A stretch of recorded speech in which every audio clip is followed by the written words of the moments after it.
Well, hello everyone, and welcome to a bonus weekend preview show. It is the last round of the Allsvenskan coming up on Sunday, and of course, with such a big fixture headlining the field, we certainly have to produce something in a huge anticipation of this final round in Allsvenskan. Jonathan, my man, how you doing?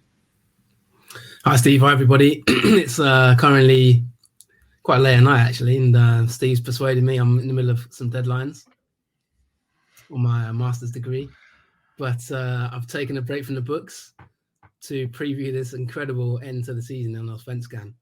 And just want to thank all the listeners and subscribers for the support, and looking forward to discussing what's sure to be an exciting end to the season. It certainly is, and I think we all kind of a few weeks ago, maybe even a few months ago, were eyeing up this fixture, which is Malmö against Elfsborg, to decide the championship winner of 2024. And Elfsborg have a 3-point advantage on Malmö. They've both got the same goal difference. As one of my quails actually starts hollering bizarrely, if you can hear that in the background. But if Malmö win, they're the champions. If Elfsborg draw or win, they are the champions. So, what are your thoughts on this fixture, Jonathan? Yeah, well, if your quail does stop flapping away over there, we can't ignore last weekend. We have to really start there. I mean, I don't know if you want to sort of just recap the scores. Yes, I suppose so. Yeah, because I mean, the chain of events were that Malmo went to Häcken and lost 4-2. It was a crazy game, wasn't it? Really, there's an interruption. Häcken, I thought, played really well, had a great tactics. And Malmo, at the end of the game, they thought they'd blown it. They thought they'd blown the title because all Elfsborg needed to do was beat a Degerfors side, a second bottom Degerfors side, which was injury ravaged, suspension ravaged. And that's all they needed to do. They couldn't do it. It was a 2-2 draw. It relegated Degerfors in the process. It was a crazy game. There was 15 minutes added on in the second half. Don't know how Elfsborg didn't get another goal. Don't know how Degerfors didn't get another goal, actually. And here we are. I mean, and then at the end of that game, Elfsborg players sunk to their knees and kind of thought, well, they've blown it. Both teams get another chance to do the title this weekend. So, I mean, it was crazy goings on in the penultimate round. Pressure is clearly now a big thing. It's like, where do you start there with those matches last week? There was enough content for like half a season, it felt. It was incredible. I mean, we haven't had much of a chance to talk about it, but we talked about it on Twitter at Nordic Football, if you follow us on Twitter, and covered the game live. It was unbelievable, really. That Elfsborg game, I mean, it was a bit of a mad weekend because, as I mentioned, in the middle of doing the NBA. And on the Sunday, I watched the Malmö Häcken game, and I was thinking to myself, I need to go to the library and start studying. Couldn't even get myself to the library because there was a long stoppage with the Malmö match. Obviously was sent off. Then there was this interruption. I think one of his friends ran onto the pitch. There's all sorts going on in that game. Incredible, really. But as you mentioned, and you correctly pointed out, Häcken played some really good football. And then the long stoppage didn't really help, and Malmö got back into it. But then Häcken managed to get a fourth goal. But after that, I was like, I need to go. I'm going to the library. So I went to the library and I decided to not watch the Elfsborg game live. And I thought, I'll come back and I'll watch it. I'll catch it later, basically. And I watched it. And honestly, Steve, I could not believe that second half, like what I was witnessing. It was end to end. It was up and down. Degerfors.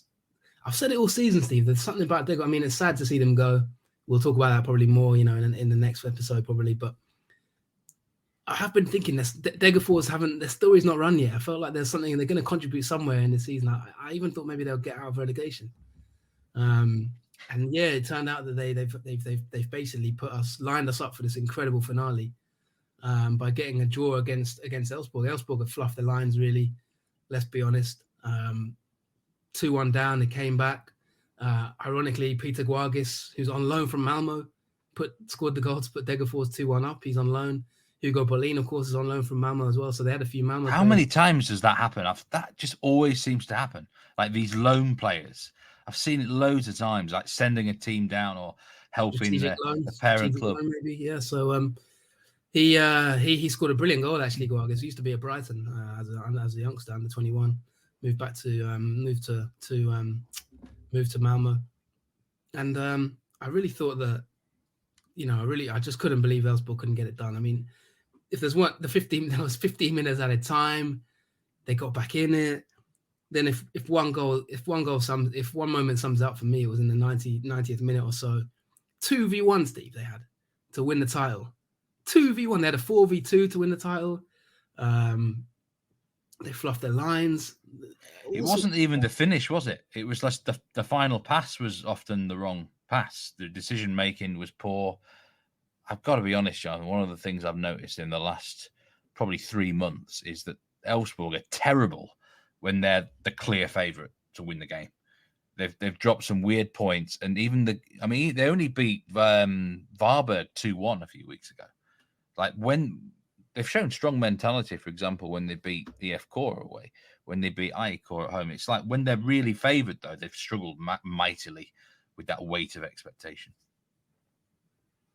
Yeah, I don't know if that's a question or just a general observation of mine. What do you think that's a thing?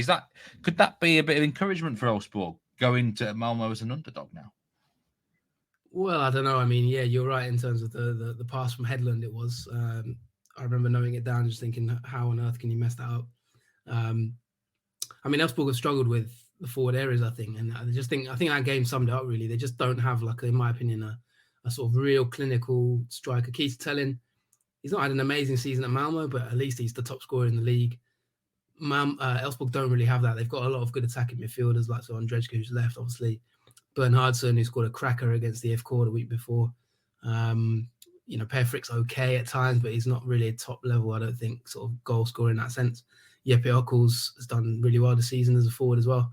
But Sven Gudjonsson, I think they just lack that kind of cutting edge at the end of it.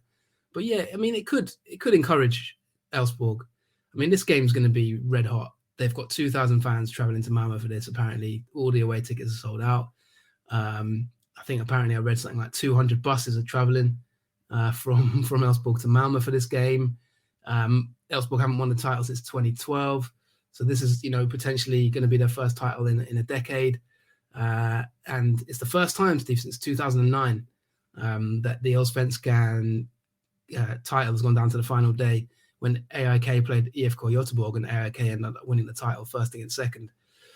So funnily enough, those two teams are in relegation trouble and played last week and obviously drew. But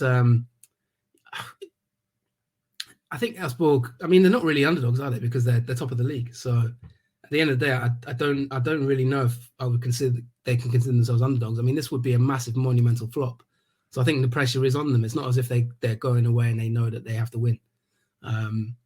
It's Malmö really are the ones in front of their home fans. They're kind of more of an underdog, I'd say, to be honest, because obviously if Elfsborg get a draw, then they win the league.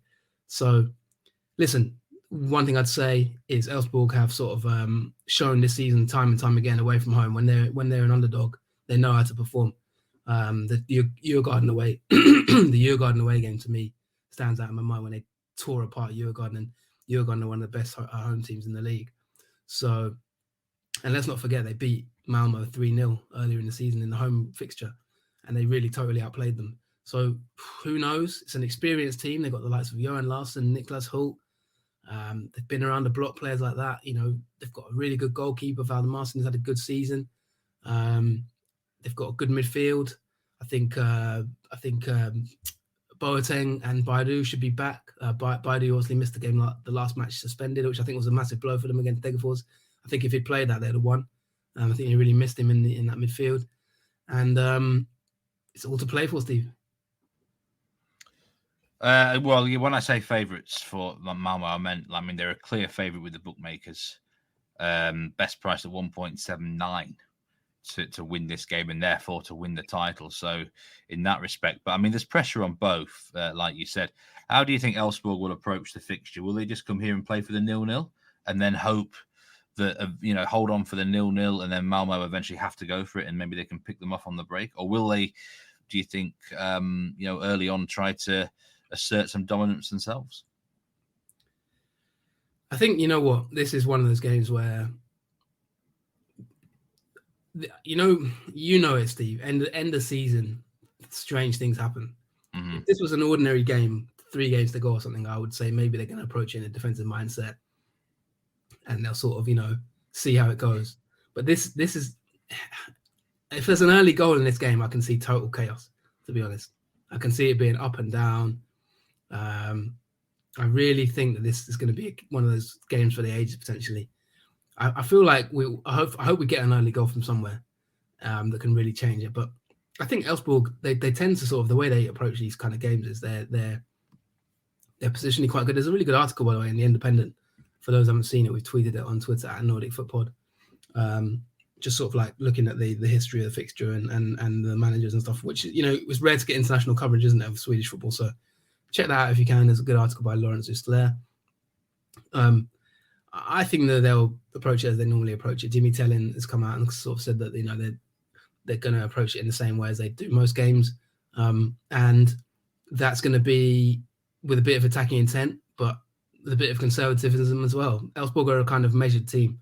They're not an all-out gung-ho attacking side, but at the same time, they're not a team that sits back and defends. They can do a bit of both. They can actually mix it. They're a bit like a middleweight sort of boxer, in my opinion. You know what I mean? They know how to sort of defend when they need to. They know how to jab when they need to. Very kind of strategic and methodical, I think, the way they play football.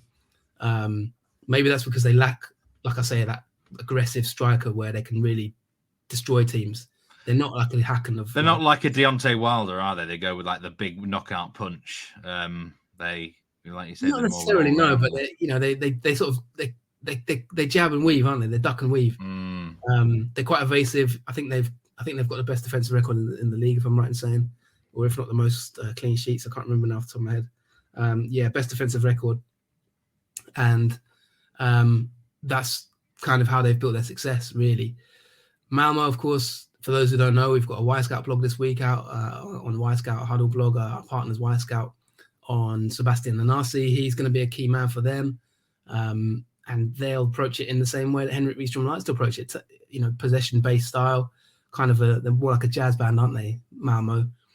Eclectic, players in different positions, people popping up everywhere, Taha Ali, like a Miles Davis sort of, 1-2 on the LP.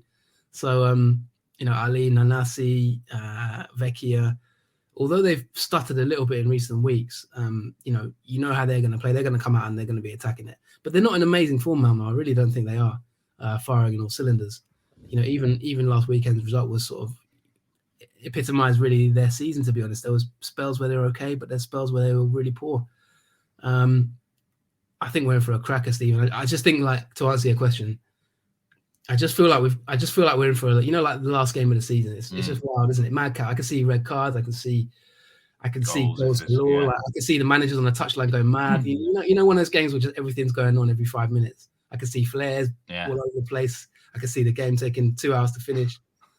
I can see pitch invasion. This will be the last game to finish, unless like Gothenburg go down or something. But it's going to be pitch invasions. This will be. It's set to finish around sort of 4 p.m. UK time. It's probably more going to be like R4, isn't it? But 6 p.m. in that case. Who deserves the title more, in your opinion? A hard question, but we're here for. This is the last round. Who would deserve it more, do you think? I always say this: whoever wins the title deserves to win it. So I can't even comment on that because it's so even. There will, I would say that right now Elfsborg deserve it because they're ahead. But if they bottle this game as well as bottling the Degerfors game, then I would say that they don't deserve it. Interestingly enough, Steve, just as a side note, Malmö's head of security has said that the number of security guards at this game will be the highest in the history of Malmö's stadium. So they are seriously preparing for a ruckus. They said if supporters try and stop the pitch, the game will be stopped immediately. It's going to be 21,000 fans roughly in the stadium. It's been described as a high risk game, and I think it's going to be very, very tasty off the pitch.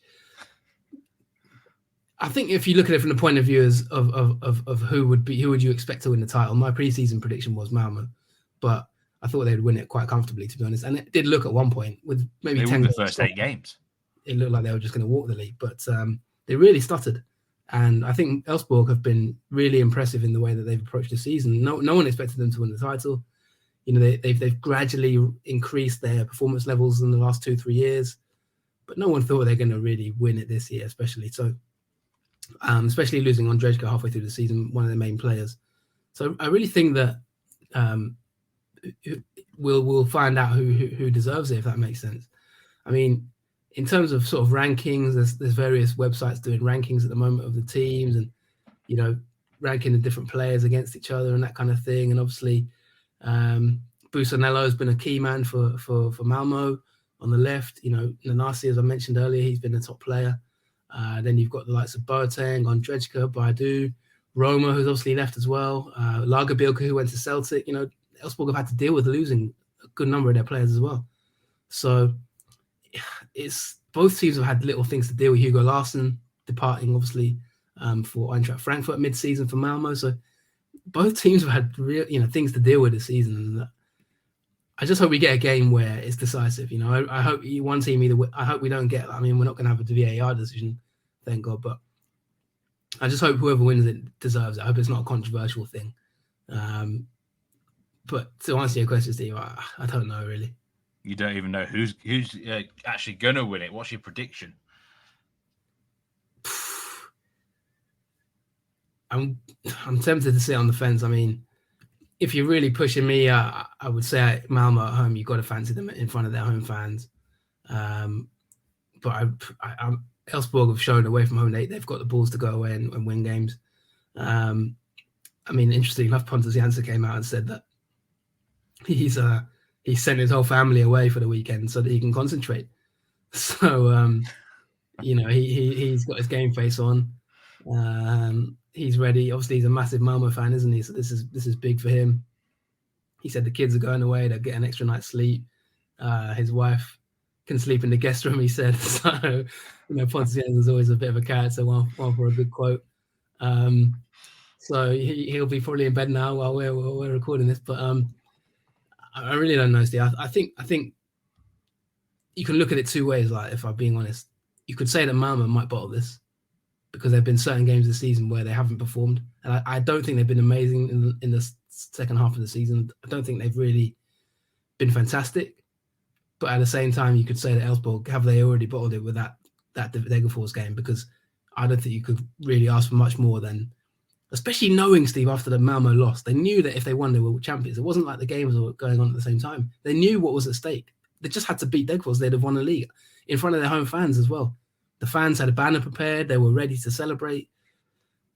So it's really hard. It's really hard to call. Like in a way, both teams have already bottled it, and in a way, they've got one last chance, haven't they? Basically, both of them. So beauty of football. I don't know. You're a man for predictions. Maybe I'll let you have your call. Well, do you know what's interesting? If Malmö don't win the game, they will not have beaten any of the top four this year,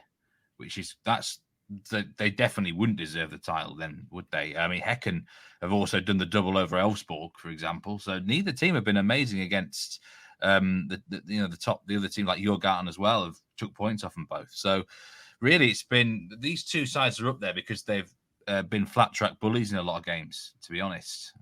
So look, I just think Elfsborg have blown it. That was their chance. You don't normally get a second chance in sport very often, and I think that's going to come to bite them. But Malmö have not been convincing for a while, so they might need that crowd to get them home, I think. But that's the difference. If it was at Elfsborg, I'd have maybe gone with Elfsborg. But I think the home crowd might just be the difference. The referee might give some questionable calls, maybe. There's no VAR, so it's on the ref. May the best team win. It's a big one. Elfsborg are never going to get another chance to win a title for years, probably, are they?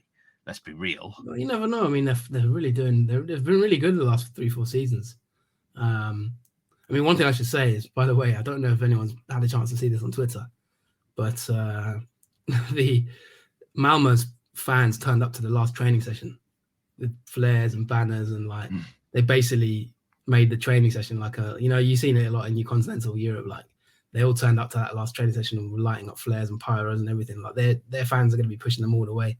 Don't forget they didn't win the league last season, so they want their title back, and they like to think that their title. But for Elfsborg, this is massive. And I guess when you ask me that question, you're looking for difference makers, aren't you? Who's going to settle this game? Like, who would you actually pinpoint and say they will win this match? And I think in a weird way, neither team really has like a key difference maker that you'd automatically Fetcher would be the one for me, maybe. No, I don't think He's so. got a bit of the skill factor. Maybe, but he's. I mean, you look. I'm saying if there's one player that everyone would point out and say that's your man. There isn't really I watched Aston Villa at AZ Alkmaar on Thursday in the Europa League, and Sadiq played for formerly of Häcken. He played for Alkmaar against Aston Villa at Villa Park, and I was looking at him and thinking, if it was Häcken player, for example, you'd say Traore or Sadiq back in the day.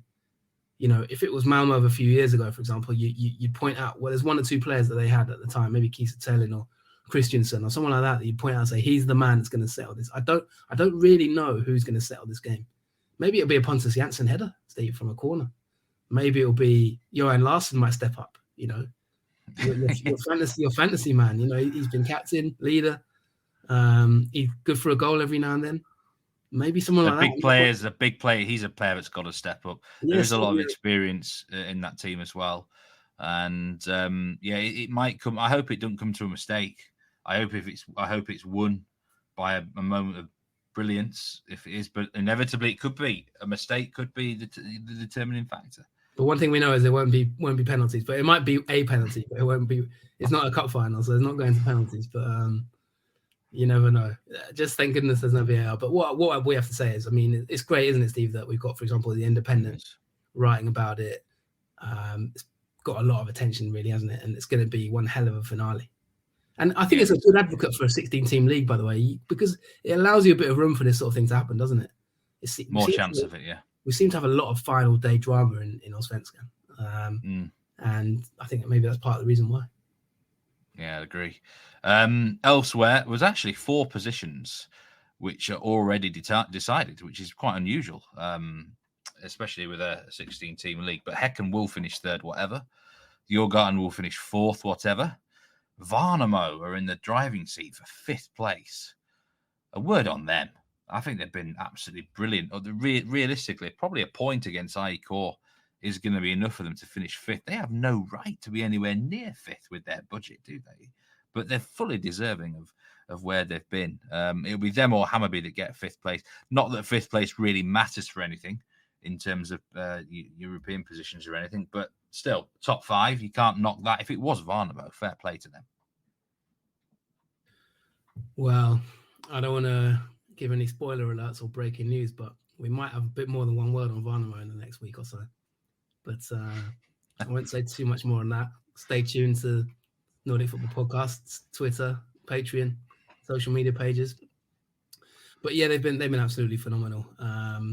Not much really to say about them. Obviously, Hammarby have lost their manager, Marty Cifuentes. He's gone to QPR, which we talked about on the most recent podcast. Djurgården have had an okay season, ending up maybe potentially 4th, as you've mentioned there. In fact, they will end up 4th. Häcken, I'm disappointed with them. Just like I've said it for the last few weeks now. I think they've missed the chance really to win the title back to back, in my opinion.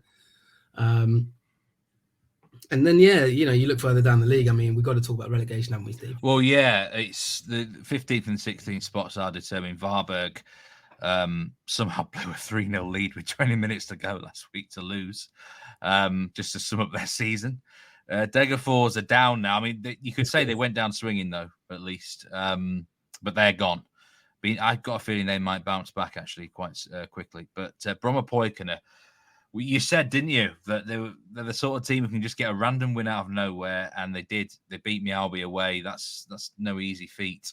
They're on 30 points. IFK Göteborg were 25 minutes away from securing survival, effectively, but conceded an equaliser to IFK. And basically, we're in a situation now where if Brommapojkarna beat Häcken, IFK have got to go to Varberg and win, otherwise they will be in the playoff. There's still a very slim chance that IFK could get the playoff, but they'd have to lose heavy to Värnamo, and Bromma would have to beat Häcken heavily, which realistically isn't going to happen. But as they say in poker, when you've got a chip and a chair, anything's possible. But really, we're looking at Brommapojkarna or IFK. A lot might think, oh, you go to Varberg and easily win. Varberg are terrible. But Varberg actually beat them earlier this season, and there is a local derby at stake. How do you see these two games go? Will Häcken just roll over? Would they want to see IFK go down? I mean, they would rather their fans would probably rather they lose this game, surely.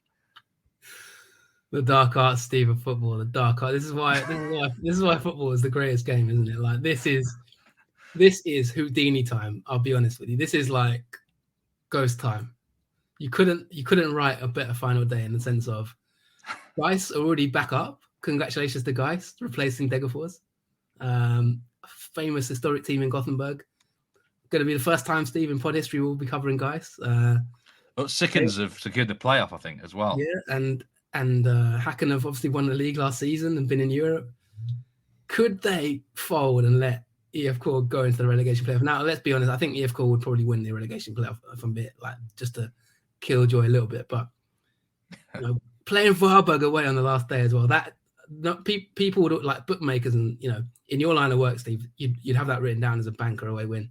I will tell you for free that is not a banker away win. IFK might just turn up and beat them and destroy them. But I would say if there was one game they would not want to have on that last day, it's that game, in my opinion.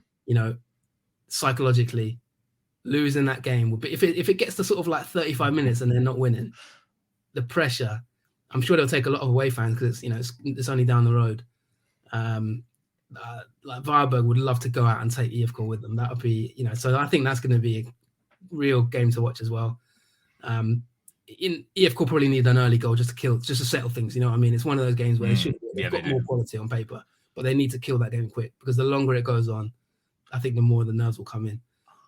But yeah, Steve, we also have to give a shout out to Halmstad, by the way. 3-0 winners last week against Kalmar. That's secured their safety, which no one really expected with a game to go. So that's big for them. They would have been in trouble still if they hadn't won that. Massive win, I thought.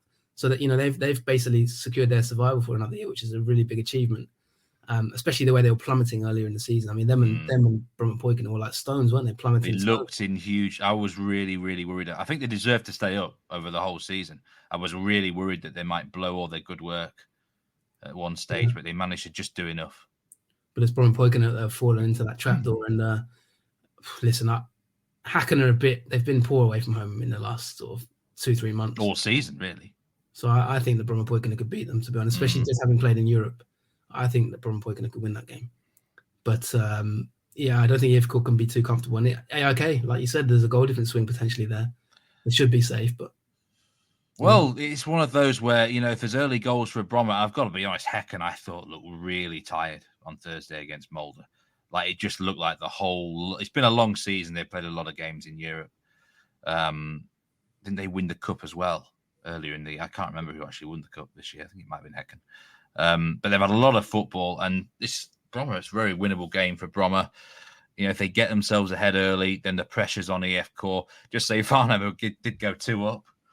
Even IFK are feeling the heat a little bit. So there's potential for drama at both ends of the table. Who's going to finish 14th? What, in the relegation playoff? Yeah, I mean, who do you think? Are you backing? Do you think ultimately IFK will go to Varberg and get the win? I think I actually really don't know, because I'm looking at this table here, Steve, and Brommapojkarna have a worse goal difference. But if they win and IFK draw at Varberg, then they're in the relegation playoff. Which I think is a scenario that could happen. Brommapojkarna have to go all out for it. They have to win. Draws nothing for them. Yeah, so it really is going to depend on Häcken's motivation, because if you look at it like from a just purely football perspective, the way it should go is that Brommapojkarna go all out attack. Häcken pick them apart on the counter attack and thrash them. That's how the game would normally go in a normal scenario. But as you've mentioned there, you've got to factor in Europe. You've got to factor in the run of games they've had. You've got to factor in the fact that they don't really care. They've already secured their place. You've got to, in Europe, for next season, you've got to factor in the fact that if it happens and the IFK go down, they really couldn't probably care less. Their fans, do you know what I mean? The fans aren't going to be bothered to lose. Yeah. So there's a lot to factor in there that I think plays into Brommapojkarna's hands. I could actually see the scenario of Brommapojkarna getting a draw or a win. It's just going to come down to whether I think IFK probably will beat Varberg, but I reckon it's going to be nervy. I reckon we could get to 70 minutes and it's like the game's up in the air. To be honest, I think Varberg will want to go out with at least one final performance to sort of show that this season wasn't just a complete disaster. So who knows? And the funny thing is, Steve, about 3 or 4 weeks ago, IFK were completely safe. They've just fallen into this trap. They've basically done. Like sometimes you run a race and you think you're at the finish line, you just slow down. You start looking around like this, your opponents. That's what they've done. They lost at home to Sirius. They've about 2 or 3 weeks ago, we thought they were safe. They looked like mathematically they were done, and they've just let themselves slide back into it. And that's always dangerous because psychologically you can switch off, can't you? Well, I'll tell you what I think the problem's been, and I don't blame the manager at all. I think it's club culture. That's what they're like at IFK. The whole surroundings. They really need to sort themselves out in the off season. Just presuming they're still in Allsvenskan, they really need to sort themselves out because I think Jens Bertolaska did a very good job coming in, sorted them out a bit. But again, the players' heads often seem to lose sight of focus at this club, and I think there needs to be a clear out. That's how I see it. I think they will sort themselves out in the summer, in the winter. I think if they stay up, some of their signings did give you the Santos. I think has been a good signing, but Chorley. I think they do have the signs of like next season. I reckon, they're still a massive club, aren't they? If they get a full clear out in the summer, like in the winter, like you said, I think they can go again. But yeah, I do agree with you that kind of I feel like it's coming to an end their cycle of like really being I feel like this is as bad as it gets. Do you know what I mean? Yes, yeah, I know what you mean. I can't see it getting much worse than this season. How bad they've been. Yeah, but they could fall into that relegation playoff. So they're lucky. They're lucky that the other two below have been so poor. Yeah, it wouldn't surprise me if they finished 14th. Utsiken finished third in Super 8, and I think it was a dramatic finale. They scored just a 1-0 win. They actually beat Gais last game to secure third place. So, Utsiken are probably, the Utsiken IFK would be kind of a crazy game. A minnow from the Gothenburg region against a giant. But realistically, Utsiken want Brommapojkarna, don't they? If they're going to get promoted, that would be the better chance for them. Not that I really know much about Utsiken, but it's rather interesting. But this club from the fringes of Gothenburg, we could have a lot of Gothenburg teams in Allsvenskan in 2024 potentially, with the right draw. We could have guys hacking at Sigton, and that's it. Imagine that. Well, Gais at the minute, Gais are the team with the popcorn, right? They're enjoying life. They know they're there, they're back, and I'm looking forward to talking about Gais for next season. I saw a lot of IFK fans say sort of it's they were like happy, but it's that's a proper rivalry. They were like, I saw on Twitter a lot of them were sort of happy, but saying like bring it on, like can't wait to see you basically. But they don't like each other one bit. Just before we go, I suppose I better touch on Allsvenskan. The title could be secured in Norway as well on the same day. Bodø Glimt just need one more point to secure another title, and they've got Arlesund at home. So I think the Asian handicap line was -3 on Bodø. So the expectation is they get the job done. They've got a +18 goal difference, better than Brann anyway. Although they do play Brann next week, so they want to get the job done now. I would fully expect Bodø Glimt to get the point they need to win the title at home to Arlesund, and they'd relegate Arlesund in the process by doing that. The really big game, though, I think, is down at the bottom. It is Vålerenga against Stabæk, a local derby, 15th against 14th. This is probably the most important game between these two for a long time. And Vålerenga have lost their last 4. If they lose this, then they really are under significant pressure, Jonathan. So a lot of eyes on this match in Oslo, 4 p.m. So after the Allsvenskan title race is done, switch to Vålerenga Stabæk for another dramatic match, and I think it's going to be really tight. Bob Bradley looking to do a job. Yeah, I think one other thing before we go, Steve, we've got to talk Nordic Football Podcast Fantasy League. With one game remaining, I'm just going to read out the top 10. 11 actually, because we've got Norot's Rat Pack is in 11th. He's always up there or thereabouts. Frick Show in 10th. going to the final day, 1762 points. Gerardo Lopez Lozada. Martin Smith, 166 points. Svensson Blues. 1771 points. Mingus in Sweden. Andre Bugiak. Ross Hewson, 1780 in joint sixth with Sam Hart on 1780. Sam Doria, friend of the pod, Sam Hart there. 1782, James Donnelly, FK Etexi, fifth at the moment. BK Speeders, Hakan Rosenberg, 1792. Michael Tilberg in the third, 1798. Larry McKee, 1823. And Sponchi, 1837. So it's looking like probably a three-way battle for the title, Steve, maybe, with Sponchi clear favourite. But yeah. Well, what I've noticed this year in that league, there's quite a lot of new names in the top five. And whether they might have joined this year and done well in the past, but it's been a strange year where a lot of the regular sort of table toppers have not done maybe as well as normal. So I think it's been an interesting year, and I've struggled. I've been terrible. I've been really poor. Everyone must have beaten me in this league this year. It's it just shows you. I mean, Sam Hart, I must say, a big shout out to him, former colleague of ours, and I hope he's doing well up there. He's had a great year in fantasy. Yeah, you just to point that out, by the way, last season's champion is was, should I say, Albin Johansson, the Maggie, and he's currently nowhere to be seen. Actually, he's in 22nd place. Haralampos Karatsas as well is in 20th place. He was up there last season as one of the top three. He finished second actually, and Frickshaw, as you mentioned there as well. You know, he was third last season, and he's now down in 10th. So yeah, there's a few new names there, and if Sponchi gets over the line, who knows? I'm happy to say that I've reasserted my dominance over you. You do have one more game week, Steve, to get back into it, but currently that's done. That's done. You've got me this year. I do. The last 3 years, I do own a 2-1 record, but yeah, you've got me this year. I think you've had a fairly good, solid season. I've been really poor, but I tell you what, I'd be interested. Good question here to a lot of the regular listeners, for especially those who've been battling really high in the fantasy in recent years.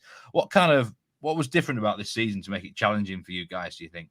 Because it's definitely had a different feel to fantasy this year, I must say, in Sweden. I think you've had to think outside the box a bit, to be honest, which is, I've not coped very well with it at all. But there's been I've just sensed something a bit different, Jonathan. I don't know about you. I've enjoyed it. So yeah, it's nice to sort of be back on top of you. But well, where are you overall? You've certainly improved overall as well, haven't you? Not quite going to celebrate yet. It's not done yet, as far as I'm concerned. It's done. I mean, how many points between me and you? There's a lot of points. Your overall rank, you're 3-6-4-6. I mean, if you have a good final round, you might get in the top 3K. Yeah, I'm 29th in the Nordic League, which I'll take. I have had a bad few weeks. I was aiming for the top 20, but that's not going to happen now. I think maybe top 25 is about as good as it could get for me. But beating you, Steve, is all that matters as far as I'm concerned. So that is the main thing. Yeah, you got me this year. I'd have to have a really bizarre. I'd need like someone to score 4 goals, a random player, and I'd catch last day of the season. Anything can happen last day of the season. You never know. But we'll have to keep an eye on this leaderboard and see who wins our league. Sponchi is the favourite. The leader at this point in time, but he's only got a 15-point lead, a 14-point lead, in fact. So yes, all eyes on that final round. Hope everyone enjoys Allsvenskan 20. It always feels weird. It's really early, It just feels really early in the year for it to finish, but it's actually quite normal, isn't it? But yeah, I mean, just for listeners who aren't wonder what's going on as well. Like, we will still have episodes. Norway's still got a few weeks to run, I think, Steve. We've got a bit of recapping to do as well. I think the season's not done yet. Team of the year, things like that. Maybe 1 or 2 special interviews coming your way. So stay tuned. We'll still have content. But of course, as I said, this is the last round, isn't it? In Allsvenskan 2023, it's been a really exciting season. We've got 1 game to go. All right, well, take care, everyone, and we'll see you again very soon. Goodbye. Bye, everyone.